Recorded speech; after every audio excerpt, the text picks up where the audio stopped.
Without wasting time, Ike quickly brought out the razor blade he had with him, cut his hair, mixed it with the ashes he had in his pocket, and handed it over to Damsel, who was standing beside him watching. Within the twinkle of an eye, Damsel disappeared into thin air after collecting the hair mixed with ashes. In the next 20 minutes, Ike watched Bowler struggle in pain, vomiting blood until he gave up the ghost. He stood and watched how his childhood friend died. He felt terrible and cried. While he was crying, Damsel appeared again. "What is wrong with you, Ike? Why are you still here?" she asked. "What if someone sees you? Come on, grow up and be a man. Let's go and handle your other friend." Unfortunately for them, Taiwo was ready at home. Ike suggested that Damsel should go and pretend as if she wanted to see Taiwo and make sure she invited him out. They succeeded as planned. Damsel brought Taiwo to the bush, and they did the same thing they did to Bowler. But Taiwo's mother was at home when Damsel came to invite him out. She asked Taiwo who Damsel was, and he told his mother, "I don't really know her, but I've seen her with Ike today. She didn't talk to us because she left Ike when we came. Let me go and hear her out. Maybe she also suspects Ike. She might be our witness at the Council of Elders tomorrow morning." That was what Taiwo told his mother before he left the house with Damsel and never came back. When Taiwo's mother realized her son had not returned after an hour, she became worried. She called a neighbor, and they both searched for him. They decided to go to Ike's house first, but before they got there, they met Taiwo's lifeless body soaked with blood in the bush. Taiwo's mother cried and tried to carry her son, but he was already dead. Taiwo's mother and some of the villagers stormed Ike's house, especially when they heard that Bowler had also died, soaked in his own blood. Taiwo had already told his mother what they did to Baba, the madman who died soaked in blood, and how Taiwo and Bowler had confronted Ike and planned to report to the council the following morning. Hell broke loose in the village that evening, as Ike and Damsel were dragged to the council. Ike's parents supported him, saying he could never do such a thing. At the council, the elders heard each party's story. Taiwo's mother explained what her late son told her and what later happened to Taiwo and Bowler. She pointed at Damsel, saying she was the one who invited Taiwo out before he died. Damsel denied everything, claiming she knew nothing and was just a stranger Ike brought from another village. She said she never invited Taiwo out and knew nobody in the village except Ike. Ike also lied, saying their deaths were mere coincidence and that he had no hand in anyone's death. To prove their innocence, they were obliged to swear an oath at the village shrine that night that whoever was lying should bark like a dog and die within 3 days. Taiwo's mother, Damsel, and Ike took the oath and left. When they got home that night, Ike asked Damsel, "What are we going to do now?" And Damsel asked him, "Why did you take the oath?" Ike looked confused. "But you took the oath too, and I thought you must have a way out for taking the oath," he replied. Damsel smiled and said, "You are such a fool, Ike. I am not human. That oath has nothing on me. You are human, and you must have your reason for taking the oath," she explained. Then it dawned on Ike that he was in a big mess as he kept jumping in and out of trouble. "Dante, tell me I am going to bark and die in the next 3 days," he asked. "Are you not going to help?" he asked again. Damsel replied, "My only solution is for us to kill all these people. You get the hair, mix it with ashes," and as she was talking, Ike cut in rudely, "Shut up there. Kill which people? The whole village.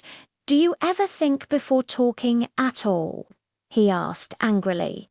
Damsel replied, "I don't have any solution, Ike. Perhaps enjoy your money for the 3 days then." Ike hissed loudly and looked away. That night, Ike was so worried that he could not have any sound sleep, let alone dream of seeing the madman spraying. In fact, he was worried throughout the night. In the morning, he sat quietly on a wooden bench under the tree, thinking of a way out, when his father came to meet him and sat beside him on the bench. "Isiola, my son," he called and touched him. "I can see you have not been yourself ever since you came back from your journey yesterday. I saw your mother vouching for you at the Council of Elders yesterday. She trusts you so much." Ike's father continued speaking while Ike bowed his head and couldn't look at him, though he was sitting very close beside him on the bench under the tree.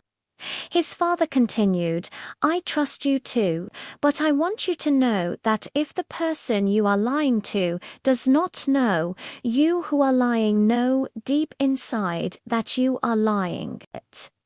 If someone makes a mistake and, because of being scolded, decides to cover that mistake with a very big fat lie, believe me, my son, they will continue making mistakes and continue lying until one day they will not be able to cover it up again. I know you took the oath yesterday, but you need to know that it can still be corrected." With that, Ike raised his head and looked at his father. His father nodded and continued talking. "Yes, it can still be corrected. Our gods forgive. And the only way out is for you to confess before you bark.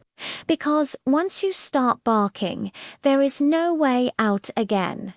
He said this, and Ike burst into tears and hugged his father tightly. "Please, Ike, tell me everything you know," his father pleaded. Through tears, Ike replied, "Please take me to where I can confess," he cried. Ike's father and Ike went back to the Council of Elders. They took Ike to the village shrine, and there he confessed everything, from the beginning when he picked the golden jewel on the abandoned farm. But while he was at the shrine confessing, Damsel knew everything that was happening, even though she was at home. She cried out in pain and disappeared into thin air as Ike's mother ran out of the house, very scared. All the villagers were disappointed in Ike, and the Council of Elders banished Ike and his parents from the village. They walked out of the village with their bags on their heads. Shamefully, they settled in a neighboring village in a small hut.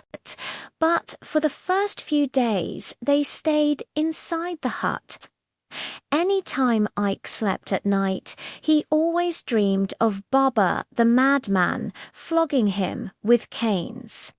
And he would wake up and cry out in pain. His parents were worried. Then his father decided to follow him to Baba Lagbo's village to see if the herbalist could have a solution to Ike's nightmare. But when they got there, Baba Lugbu told them, "I warned you severely to wait for God's time, but you never listened. Immediately I knew it was Damsel. I tried so hard to advise you, but you shut me up. Anyway, your case is still better because you are not even owing Damsel a dime. Everything got spoiled before they even sprayed you money. If they had sprayed you money, your end would be either to run mad or die." Baba Lagbo explained. Ike's father, who was sitting beside Ike, asked, "But how can you help us with this nightmare? How can you stop this?" he asked, looking confused. Baba Lagbo replied, "There is no solution to this nightmare. He just needs to endure it until it reaches the first 9 months. And after the first 9 months, it is certain that there is no way he can redeem the ritual, since there is no more damsel anywhere. Once it's over 9 months and the ritual is not redeemed, then the madman will not come again, and that ends the nightmare," he concluded. Ike shouted, "9 months of being beaten in a dream by a madman. Please don't do this to me," he cried. But there was no solution. As Ike and his father were walking back sadly to the new village they had run to, Ike thought deeply. Indeed, there is no shortcut to success. So work while the sun burns and press the future into the ground. While you remember that when harvest comes around, you can never reap where you did not sow. He felt so sad and sorry for himself, remembering how he had killed innocent people because of riches. And he felt really terrible, knowing he was going to endure those 9 months of beating. At the end.